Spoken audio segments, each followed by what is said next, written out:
Bom dia, sejam todas e todos bem-vindos à apresentação do nosso vídeo. O grupo é composto por Leilane Santos, Samuel Santos e Tyron Carvalho, e somos estudantes da turma 1819.2. A escolha da obra surgiu através de estudos e pesquisas realizadas pelo grupo acerca do tema ultrarromantismo. Escolhemos um filme por acharmos mais intuitivo e legal para trabalharmos, e que apresentasse características do movimento literário ultrarromantismo.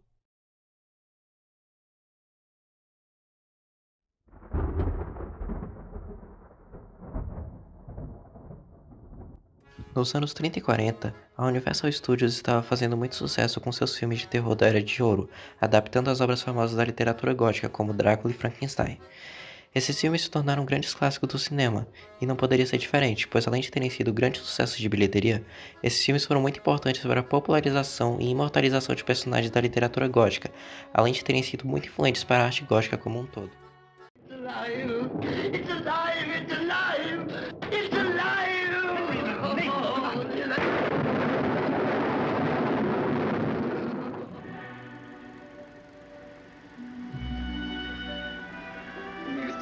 ICA-TV apresenta uma distribuição Universal Filme.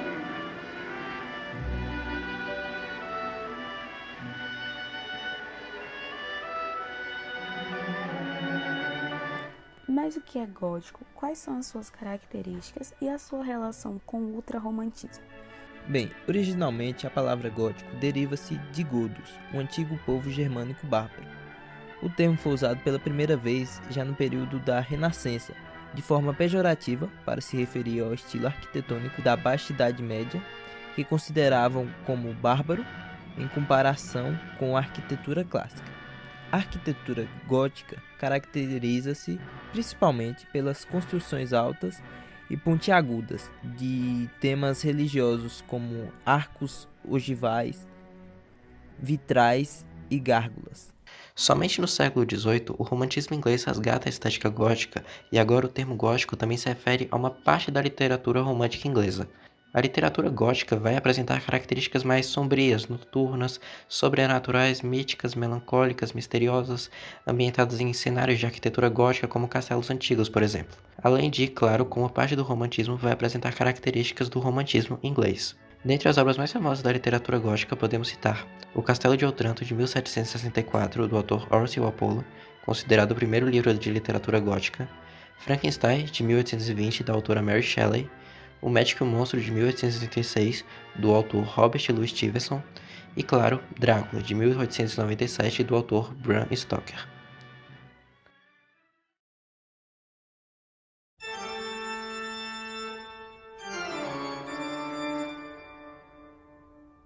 Diante disso, o grupo escolheu o filme Drácula para falar um pouco a respeito dele e de suas características. Desde a época do cinema mudo, o gênero de terror era muito popular.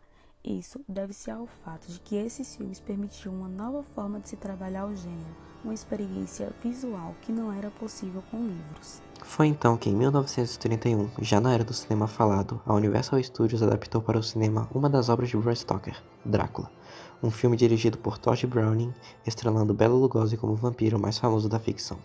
I am Dracula.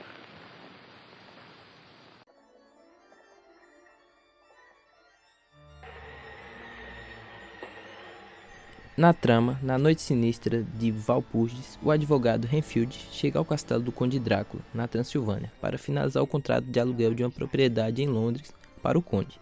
Drácula então deixa Renfield inconsciente e o transforma em vampiro, tornando-o também em seu escravo.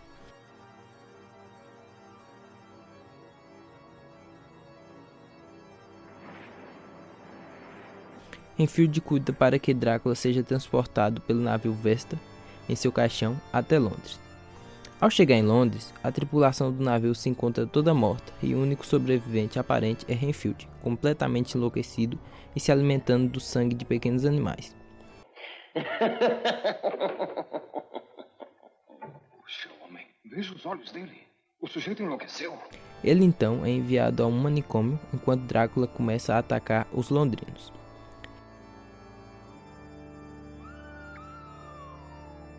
Drácula atrai Mina Sevard, filha de Dr. Jack Sevard, que cuida do manicômio.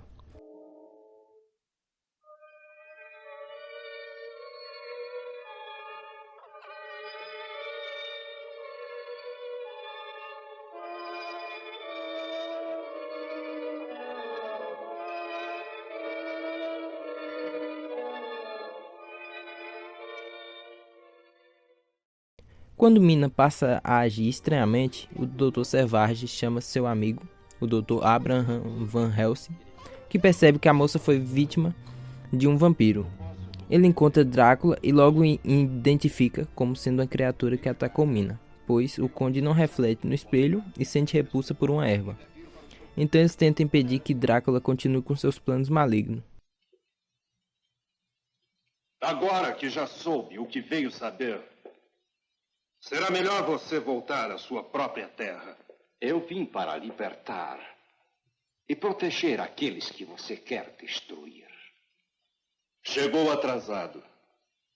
Meu sangue agora corre em suas veias. Ela viverá através dos séculos, como eu tenho vivido. Pois saiba, Drácula, que sabemos como salvar a alma de Mina se não lhe salvarmos a vida. Se ela morrer de dia, mas farei com que ela morra de noite. Destruirei Carfaxada inteirinha, pedra por pedra. Escavarei as catacumbas e encontrarei o seu caixão e enterrarei aquela faca em seu coração. No fim, Van Helsing consegue enfiar uma estaca no coração de Drácula, matando, e assim Mina é salva e volta à sua forma puramente humana. Ouvi teu chamado, mas eu não podia dizer nada. Pensamos que estava morta, querida. Ele tentou matar-me. Se visse a expressão do seu rosto. Não há mais nada a temer, senhorita. Drácula está morto para sempre. Assim que foi lançado, o filme foi um grande sucesso de público e consolidou Drácula como essa figura icônica ficção que conhecemos hoje em dia. Por mais que a obra original de Bram Stoker já era bem conhecida na época, ganhando até adaptações para o teatro e uma adaptação não oficial para o cinema, foi esse filme que definiu o personagem, colocando na história e no imaginário popular, influenciando diversas outras obras que vieram a existir. O filme bebe bastante de sua fonte original, o que faz com que essa obra cinematográfica apresente características da literatura gótica e do ultrarromantismo. Por exemplo, a valorização do sobrenatural, do mítico e do oculto. Uma das maneiras do egocentrismo romântico manifestar-se nessa obra é por meio do exagero sentimental. A solidão, por exemplo, que tem papel central para esses autores. Outra maneira é a tendência a fugir da realidade, descrita de modo pessimista, em que os personagens ou sujeitos líricos anseiam por fugir da realidade mediante a morte, sonhos e a loucura. Logo no começo do filme, vemos alguns personagens contando sobre a lenda do vampiro e temendo a noite dos vampiros. Tanto é que todos ali tinham medo de se chegar perto do castelo do Conde Drácula. Eu já disse, cocheiro, mais devagar. Precisamos chegar à estalagem antes do anoitecer. Estou com medo.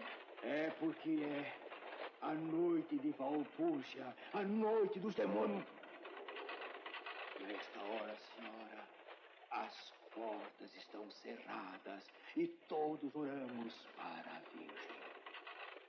E essas lendas se provam reais quando Renfield chega ao castelo e nos é mostrado pela primeira vez no filme as 3 esposas do Drácula, que também são mortos-vivos, assim como o próprio Drácula. Outra característica da literatura gótica presente no longa está relacionada com o visual e a atmosfera do filme.